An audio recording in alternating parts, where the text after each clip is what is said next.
Рахмат, Дастан Артысбекович. Урматтуу баяндамачы, айтсаңыз, бул мыйзамга өзгөртүү негизден ушу госслужащийлерди коргоодо, туурабы? Биздин мамлекеттик кызматкерлерди, муниципалдык кызматкерлерди эмгек кодекси негизинде, туурабы? Ооба, негизинен бул мурда деле эмгек кодексинде бар статья. Болгону азыр Сиз мага айтсаңыз, ушуга жанаша канча резервде биздин кадрлар турат ушу мамлекеттик кызматка? ал боюнча мамлекеттик кадр кызматы айтсын, резерв боюнча. Мамлекеттик кызматы жооп берсин ушу мыйзамга. Барбы?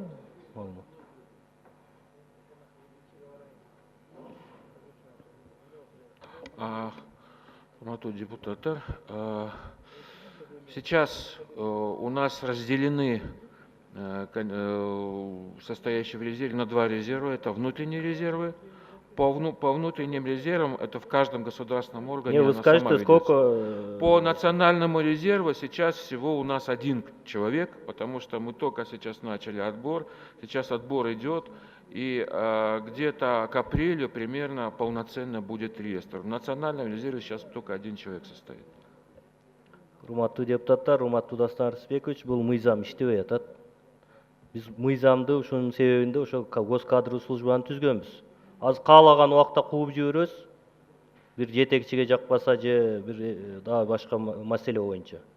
Бирок мамлекет миллиондогон акчаларды кетирип биз ошо кадрларды даярдатабыз.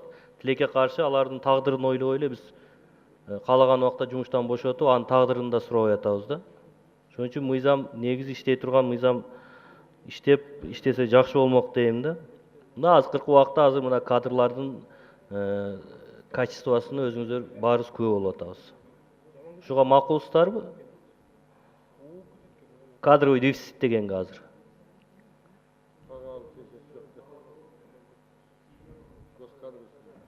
Спасибо. Кадровый вопрос, он всегда был острый, но сейчас работа активизировалась, идет уже отбор в национальный резерв. Первый этап прошел.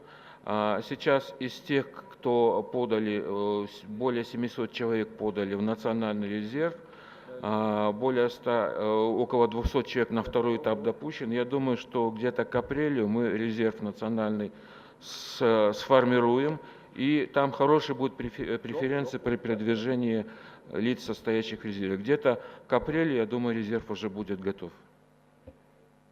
Биз 25 жылдан бери эми резерв кылып атырсак анда уят да.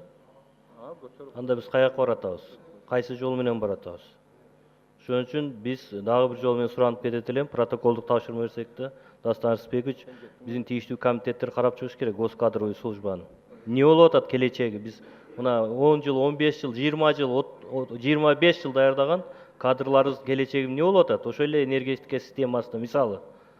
Мына быйыл кышында эмне болдук? Ошо биз ошол кадрларыбызды сактабаган себебинен. Ошо эле финанс системасында жана башка жактарда. Ошо эле мугалим врачтардын келечеги эмне болуп атат? Аны кантип коргоп атат биздин мыйзамдар жана ушул биз түзгөн службабыз.